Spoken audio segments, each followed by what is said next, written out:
falou os netos, a rua ali da criança. Depois que faz esse galão, traz pra gente. Tá bom. Na minha casa, que lá tá tudo alagado. यूनान में Germany के सफीर की रिहाइशगाह पर हमले के बाद security सख्त कर दी गई है। इस हमले में कोई भी जख्मी नहीं हुआ। एथेंस में जर्मनी के सफीर की रिहाइशगाह पर हमले को यूरोपीय यूनियन के रुकन ममालिक में यूनान की शबीह बिगाड़ने की कोशिश करार दिया जा रहा है। यूनान में जर्मनी के सफीर की रिहाइशगाह पर पीर की अव्वलीन सातों में गोलियां बरसाई गईं। यूनान की हुकूमत ने कहा है कि मुल्क की शबीह को नुकसान पहुंचाने के मकसद के तहत हमला किया गया है। यूनान का कहना है कि यूरोपीय यूनियन की सदारत हासिल करने से पहले जर्मनी के सफीर के घर पर गोलियां बरसाने का मकसद मुल्क की शबीह बिगाड़ने के अलावा और कुछ भी नहीं हो सकता। इस हमले के बाद यूनान के इज़दाते दहशतगर्दी के अफसरान ने जर्मनी के सफीर वोल्फगैंग डॉल के रिहाइशगाह को पुलिस छावनी में तब्दील कर दिया है। दारुल हुकूमत एथेंस में एक मसरूफ तरीन सड़क पर जर्मनी के सफीर की रिहाइशगाह मौजूद है। पुलिस ने रिहाइशगाह के पास से 60 से ज्यादा गोलियां बरामद कर ली हैं। 6 मुश्तबा अफराद को हिरासत में लेकर पूछताछ की जा रही है। जाए वाक़े पर पाई जाने वाली एक चोरी की गई कार भी जब्त कर ली गई है। हमले का कई पहलुओं से जायजा लिया जा रहा है। याद रहे कि यूनान को माशी बहरान से निकालने के लिए जर्मनी बड़े पैमाने पर कर्ज देता आ रहा है, लेकिन जर्मनी ने कर्ज के लिए किफायतशारी की सख्त शराइत रखी हैं, जिसे यूनान के कई हलकों में नाराजगी पाई जा रही है। Bureau report, ETV news. खबर ऑस्ट्रेलिया से है, जहां शहर मेलबोर्न में ज़ेर तालीम एक हिंदुस्तानी तालिब इल्म पर हमला हुआ है। ऑस्ट्रेलिया की मीडिया रिपोर्टों के मुताबिक 20 साला मनेरिया जोगिंदर सिंह पर एक ग्रुप ने हमला कर दिया। हमलावरों ने जोगिंदर सिंह को घूंसों और लातों से मारकर जख्मी कर दिया। बाद में इस पर स्टिक से हमला किया गया। पुलिस ने हमले का सीसीटीवी फुटेज जारी किया है। शदीद जख्मी तालिब इल्म मेलबोर्न यूनिवर्सिटी में तालीम हासिल कर रहा था।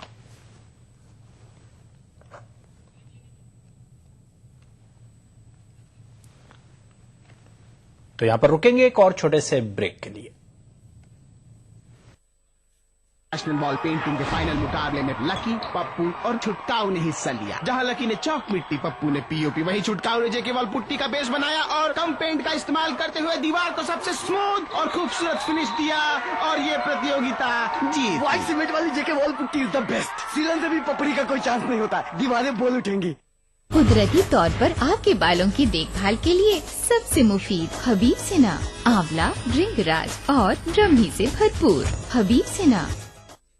क्या आप अपने चेहरे पर कील मुहासों के दाग, धब्बों, झाइयों से परेशान हैं? तो इनसे छुटकारा पाने का एकमात्र समाधान मेलाज स्किन क्रीम, एली फार्मास्यूटिकल्स द्वारा निर्मित। नूरानी तेल की मालिश बचपन से बुढ़ापे तक का साथ। नूरानी तेल ढक्कन पर नैनी का मशहूर और इक्को ट्रेडमार्क देखकर ही खरीदें। आह से वाह, क्या बात है।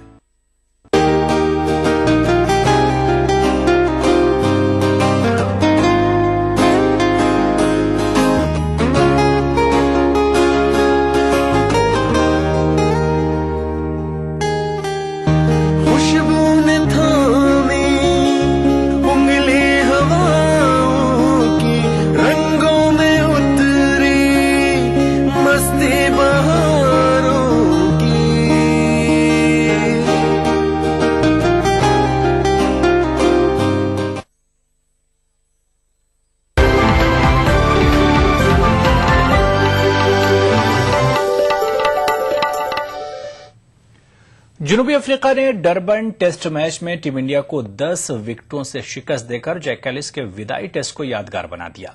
इस तरह जनूबी अफ्रीका ने यह टेस्ट जीतकर सीरीज पर 1-0 से कब्जा कर लिया।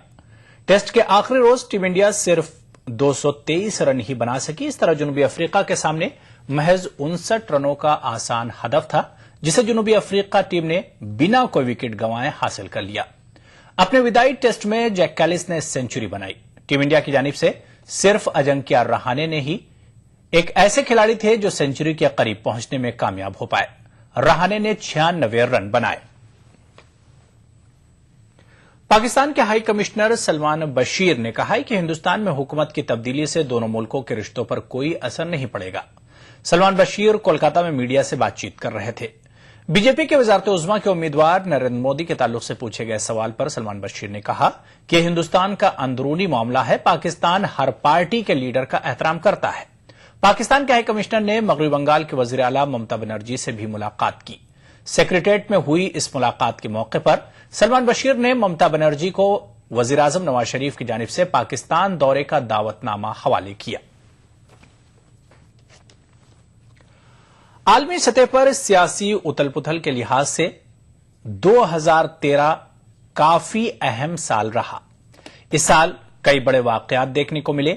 अब जबकि यह साल अलविदा कह रहा है और 2014 दस्तक दे रहा है, तो ऐसे में हम एक नजर डालते हैं दुनिया की अहम खबरों पर। 2013 में जिस खबर ने सबसे ज्यादा सुर्खियां बटोरी वो थी शाम में जारी खाना जंगी। ये जंग पूरे साल जारी रही और आज भी शाम सुलग रहा है। सीरिया में चल रहा गृह युद्ध अब सिर्फ इस देश तक सीमित नहीं रह गया है। सीरिया के तमाम पड़ोसी देश जाने अनजाने इस जंग का हिस्सा बन चुके हैं। संयुक्त राष्ट्र के आंकड़ों के मुताबिक सीरिया में मरने वालों की तादाद 1 लाख का आंकड़ा पार कर गई है। हालांकि मानवाधिकार संगठनों के मुताबिक ये तादाद कहीं ज्यादा है। इस जंग में रासायनिक हथियारों का इस्तेमाल हो चुका है। इस वजह से अमेरिका ने सीरिया पर हमले का इरादा भी कर लिया था, लेकिन रूस के बीच बचाव की वजह से ये मामला शांत हुआ।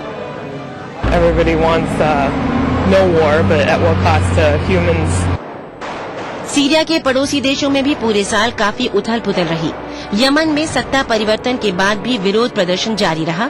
वहीं बहरीन में क्रांति अपने अंजाम तक नहीं पहुंच सकी। हाँ, मिस्र में जरूर भारी हंगामा देखने को मिला। राष्ट्रपति मोहम्मद मोर्सी मिस्र में तेजी से अलोकप्रिय होते चले गए और आखिरकार सेना ने उन्हें जबरन सत्ता से हटा दिया। इससे मोर्सी के समर्थक भड़क गए और मिस्र एक बार फिर जलने लगा। फिलहाल मोर्सी पर मुकदमा चल रहा है और मिस्र का भविष्य अंधकार में नजर आ रहा है। This choice has not only left us with a high death toll, but has also meant that political options for resolution of the crisis in Egypt have probably come to an end, and there's a whole set of other measures that come with this forcible dispersal. बात अगर पाकिस्तान की हो तो वहाँ पहली बार लोकतांत्रिक हुकूमत अपना कार्यकाल पूरा कर पाई। जरदारी हुकूमत ने 5 साल पूरा करके अपना नाम इतिहास में तो लिखवा लिया, लेकिन इन 5 सालों में पाकिस्तान मानो 50 बरस पीछे चला गया। गरीबी, बेरोजगारी और महंगाई में तो कई गुना इजाफा हुआ ही, साथ ही तमाम देशों में आतंकवाद बांटने वाला पाकिस्तान खुद ही आतंक की गिरफ्त में आ गया। पाकिस्तान द्वारा अमेरिका की मदद करने से नाराज तालिबान ने पाकिस्तान में जमकर कहर बरपाया। साल 2013 में टारगेट किलिंग और आत्मघाती हमले मानो रोजमर्रा की बात बन गए पाकिस्तान में। अफगानिस्तान में लगातार हो रही हिंसक घटनाएं साफ तौर पर ये संकेत दे रही हैं कि 2014 के बाद भी मुल्क में विदेशी फौज के रहने की जरूरत है। अमेरिका इसके लिए तैयार भी है और लगभग 10,000 फौजियों को अफगानिस्तान में ही रोकना चाहता है, लेकिन करजई ने सारी जिम्मेदारी अगले साल बनने वाली नई हुकूमत पर डालकर अपना पल्ला झाड़ लिया है। इस बीच अफगानिस्तान का आम आदमी, खास तौर पर महिलाएं, तालिबान के संभावित खतरों को लेकर बहुत डरी हुई है। मैं चाहती हूँ कि नेटो फौज अभी यहाँ बनी रहे। मैं घर से बाहर निकलकर अपना काम जारी रखना चाहती हूँ। मुझे खुशी है कि मैं अभी ऑफिस में काम कर पा रही हूँ, लेकिन अगर यहाँ हालात खराब हुए तो उसका सबसे पहला खमियाजा हमें ही भुगतना पड़ेगा। अफगानिस्तान के बाद अब बात करते हैं नेपाल की। यहाँ पुरानी संविधान सभा अपना कार्यकाल पूरा नहीं कर सकी और नई संविधान सभा के गठन के लिए दोबारा चुनाव हुए। चुनाव के नतीजे चौंकाने वाले रहे और नेपाली कांग्रेस सबसे बड़ी पार्टी बनकर उभरी। इससे नाराज माओवादी मुखिया प्रचंड ने चुनाव में धांधली का इल्जाम लगाया। माओवादियों की नाराजगी से ये खूबसूरत देश एक बार फिर अनिश्चितता के भंवर में फंसा नजर आ रहा है। If some political parties are not satisfied with this process, if they have allegations, they must, as every citizen, come up with the evidence of what they are saying, and they must use the legal ways. Nepal के अलावा SAARC के एक अहम सदस्य बांग्लादेश के लिए ये साल काफी असमंजस भरा रहा। प्रधानमंत्री शेख हसीना और विपक्षी नेता खालिदा जिया के आपसी टकराव का खामियाजा पूरे देश को भुगतना पड़ा। 1971 में बांग्लादेश मुक्ति संग्राम के दौरान हुए युद्ध अपराधों के लिए कई बड़े नेताओं पर मुकदमा चलाया गया। इनमें बहुत से कट्टरपंथी पार्टी जमाते इस्लामी से संबंधित है, जो कि चुनावों में खालिदा जिया की सहयोगी है। अदालत ने जमात के कई नेताओं को फांसी की सजा सुनाई। इसके बाद बांग्लादेश कई बार हिंसा की आग में जल उठा। श्रीलंका के मजबूत राष्ट्रपति महिंद्रा राजपक्षे के लिए साल 2013 काफी चुनौती भरा रहा। पश्चिमी देशों और संयुक्त राष्ट्र ने श्रीलंका के राष्ट्रपति पर वॉर क्राइम से जुड़े कई संगीन आरोप लगाए। तमिलों की हत्याओं को लेकर भारत और श्रीलंका के बीच साल भर तनाव बना रहा। राजनीतिक मजबूरियों के चलते प्रधानमंत्री मनमोहन सिंह को श्रीलंका का दौरा तक रद्द करना पड़ा। कूटनीतिक लिहाज से ये भारत के लिए सही नहीं कहा जा सकता। हालांकि तमिलनाडु की सियासी पार्टियां अभी भी हुकूमत के रवैये से नाराज हैं, क्योंकि उनकी श्रीलंका के तमिलों के साथ गहरी हमदर्दी है। We cannot see that there's been made any progress whatsoever since Rajapaksa has been given this very special position of hosting the Commonwealth Summit. If he is now going to be the Commonwealth Chair for the next 2 years, what a bitter irony given he would have oversight of promotion of human rights in other countries when there's such a dismal track record at home. जहां एक तरफ श्रीलंका के राष्ट्रपति महिंद्रा राजपक्षे लगातार अपनी जिद पर कायम रहे, वहीं ईरान के नए राष्ट्रपति ने आते ही लचीला रुख अपनाया।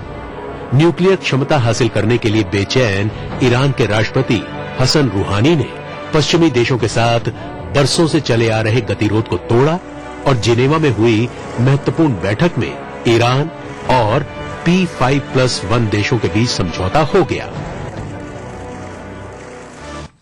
तो बुलेटिन में फिलहाल इतना ही। आदाब।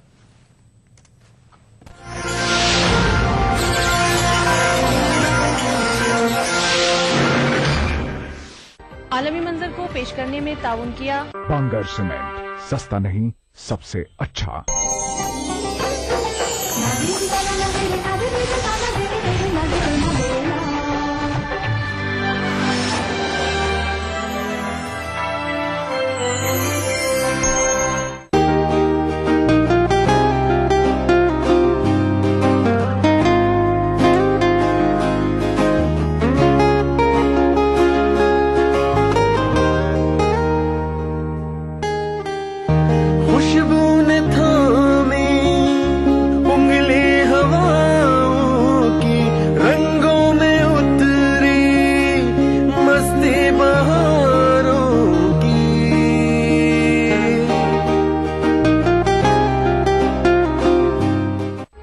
उभरते कश्मीर के अनछुए पहलू, नई सोचो फिक्र, मुनफरिद तहजीब और रिवायात जिनसे फूट पड़ते हैं कश्मीरियत के रंग। देखिए कश्मीर एक्सप्रेस पीर की रात 8 बजे और मंगल की शाम 6 बजे सिर्फ ईटीवी उर्दू पर।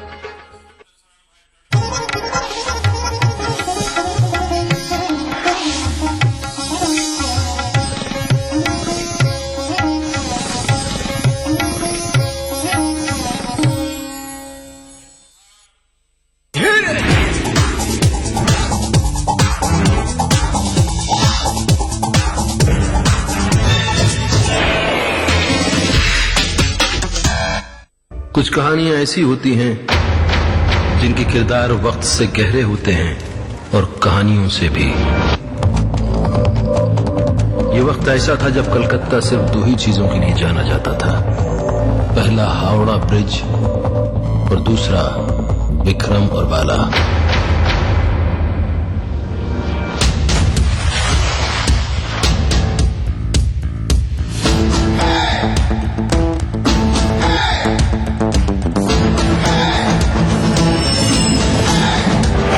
आज जो कोयले से भरी इस ट्रेन को लेकर निकल गया, ट्रेन भी उसकी और कोयले का ये धंधा भी उसका।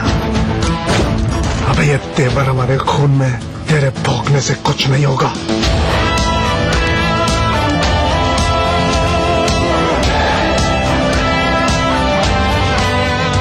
पूरा कलकत्ता उनकी दोस्ती की कसम खाता था और वो कसम खाते थे नंदिता की, कलकत्ता की सबसे खूबसूरत कैबरे डांसर विक्रम और बाला के काले जिस्मों का गुलाबी दिल।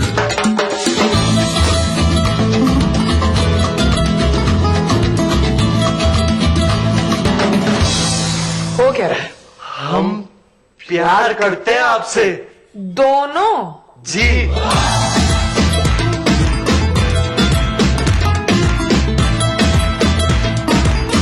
उनके इश्क में पागलपन था, जुनून था, आग थी, और हर आग के लिए पानी का होना जरूरी है। और इस कहानी में सैलाब मैं हूं।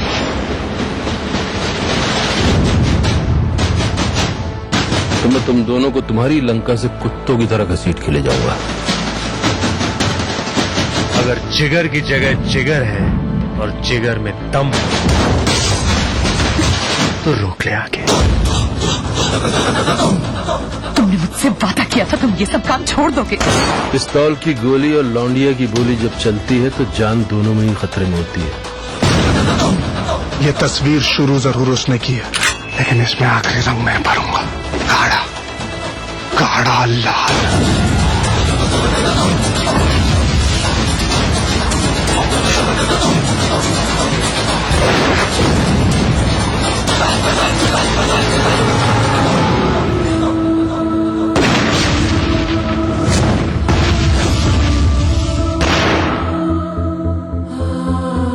हम गुंडे हैं, ना आज तक किसी के हाथ आए हैं और ना आएंगे।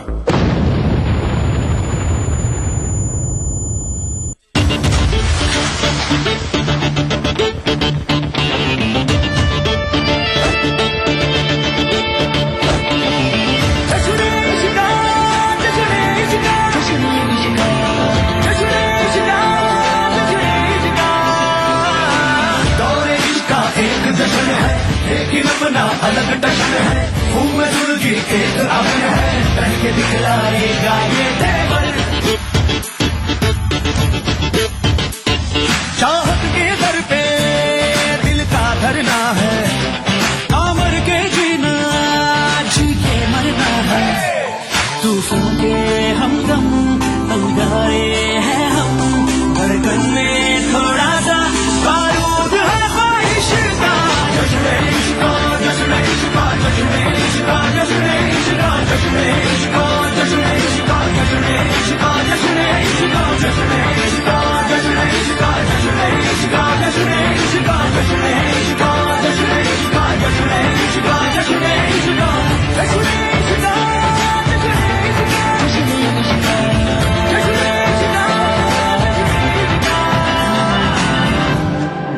लोहा जग हम आरी, सब पे हैं हम भारी, और जग से याराना है आगे रब से यारी।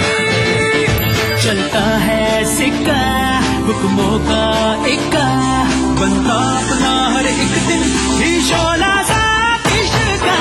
जश्न इश्क़ का, जश्न इश्क़ का, जश्न इश्क़ का, जश्न इश्क़ का, जश्न इश्क़ का, जश्न इश्क़ का, जश्न इश्क़ का, जश्न इश्क़ का, जश्न इश्क़ का, जश्न इश्क़ का, जश्न इश्क़ का, जश्न इश्क़ का,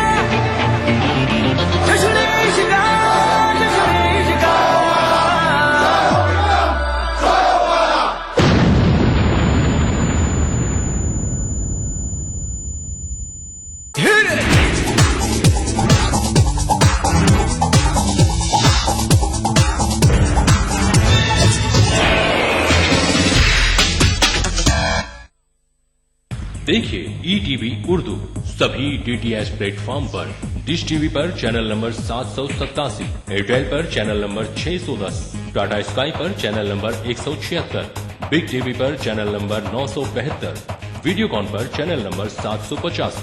देखिए आपका अपना चैनल और भी बेहतर क्वालिटी में।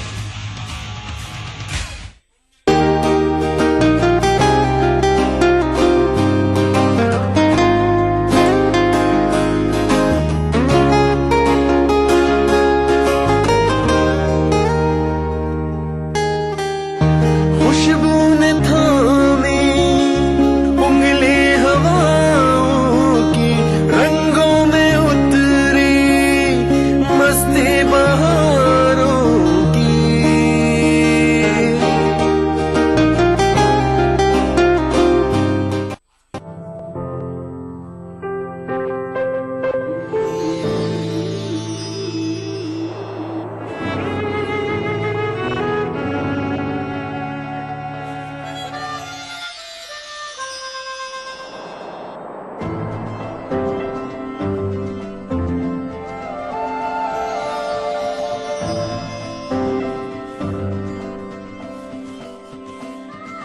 नए एहसासों से जुड़े नए रिश्ते बिखेरेंगे रंग।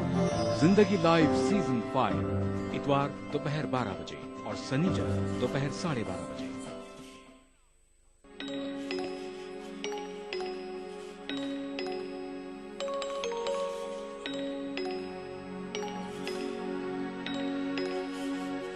नशा दौलत का बदतवार को जिस आन चढ़ा, नशा दौलत का बदतवार को जिस आन चढ़ा,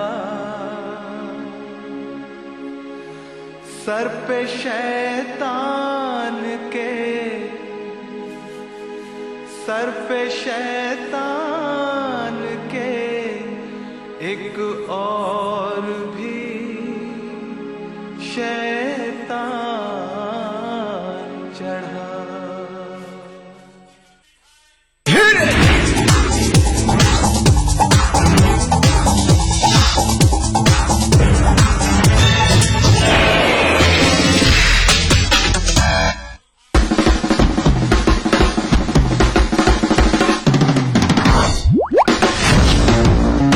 हीरोइन बनने वाली है, आपको भी हीरो बनना पड़ेगा। तो 7 साल बिजनेस करने की कोशिश करी तो आईपीएस बनने का मन किया। आईपीएस बन गया होता तो पता नहीं चोर बनने का मन करता। ये मन की ना कोई गारंटी नहीं होती।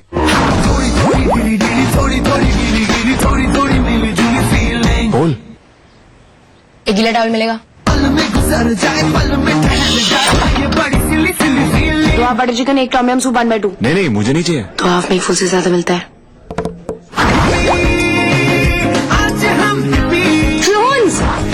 क्लाउन होगी तुम। गुहा है था ख्वा खेनी। ये तेरे घर दामाद नहीं बहू लाएगी बहू। तुम वापस क्यों आई हो? चोरी करने। कितने पैसे चाहिए? 10 करोड़। किसी को बताना मत कि तुम कौन हो। मैं कौन हूँ?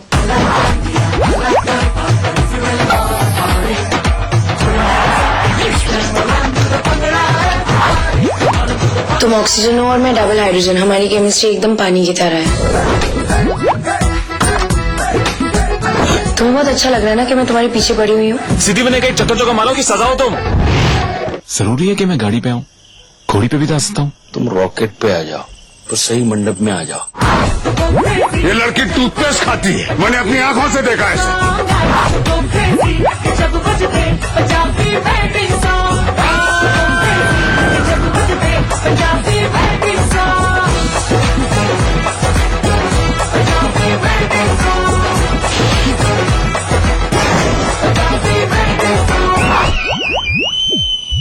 तुम ढीला अच्छा देती हो। तुम लपेटते भी तो अच्छा हो। सोच में आइडिया होती हो तुम टेक्नोलॉजी। हमारी पतंग क्या मस्त उड़ती ना।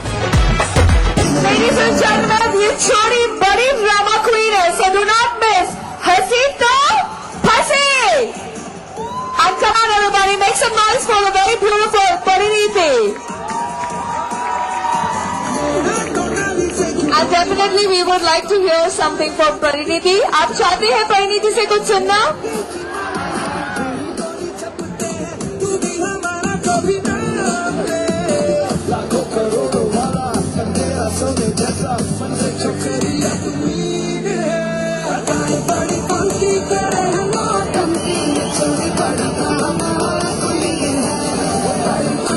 Pariniti, if you would like to say a few words to all the Mulundites.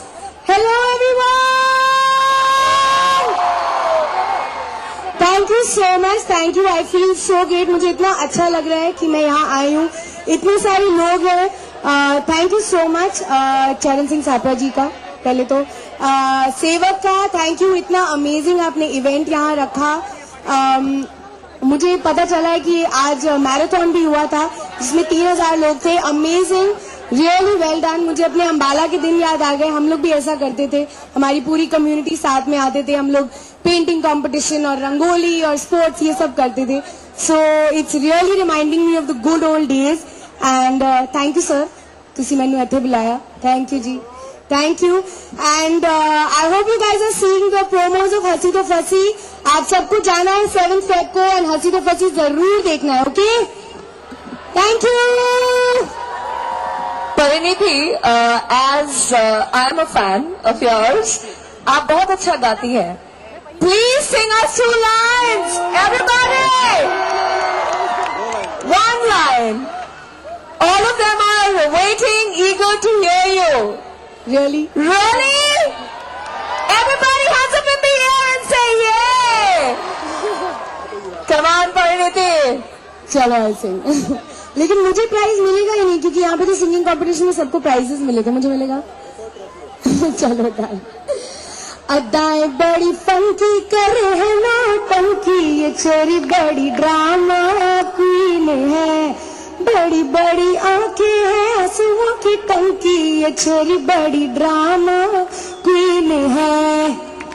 Thank you so much, ladies and gentlemen. You can't miss this drama queen on 7th of February. Thank you, Pariniti. Thank you so much. Thank you, everyone. Thank you so much.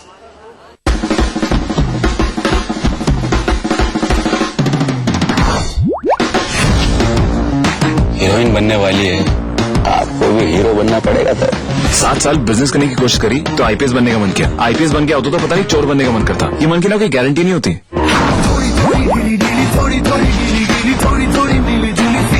बोल. एक गिला towel मिलेगा? तो आप butter chicken, एक Tom yum soup 1/2. नहीं मुझे नहीं चाहिए. तो हाफ में फुल से ज्यादा मिलता है.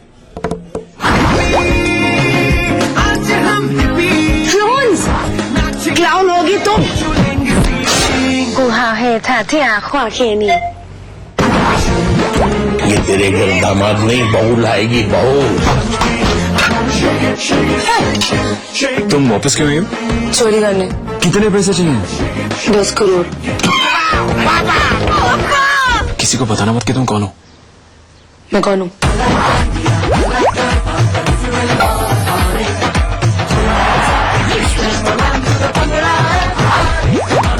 तुम ऑक्सीजन हो और मैं डबल हाइड्रोजन. हमारी केमिस्ट्री एकदम पानी की तरह है.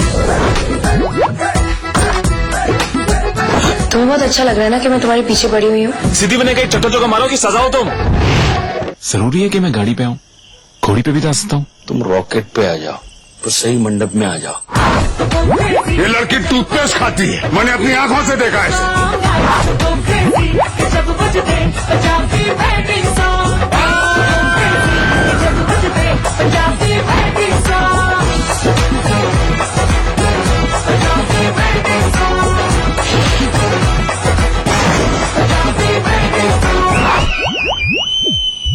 तुम ढील अच्छा देती हो. तुम लपेटते भी तो अच्छा हो. सोच में आइडिया होती हो तुम टेक्नोलॉजी. हमारी पतंग क्या मस्त उड़ती ना.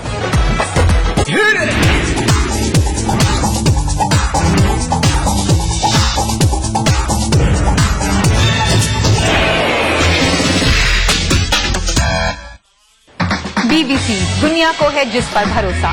ग्लोबल इंडिया जोड़े आपको पूरी दुनिया से आपकी अपनी भाषा में. ETV के दर्शकों के लिए BBC के मंजे हुए रिपोर्टर ग्लोब के हर सिरे से लाएंगे जिंदगी का सच. स्क्रीन पर उभरेगी बनते बदलते भारत की पूरी तस्वीर. संसार भर के सारे समाचार मैं नेहा भटनागर लेकर आऊंगी BBC ग्लोबल इंडिया हर शुक्रवार शाम ETV पर. महसूस करें खबरों की धड़कन.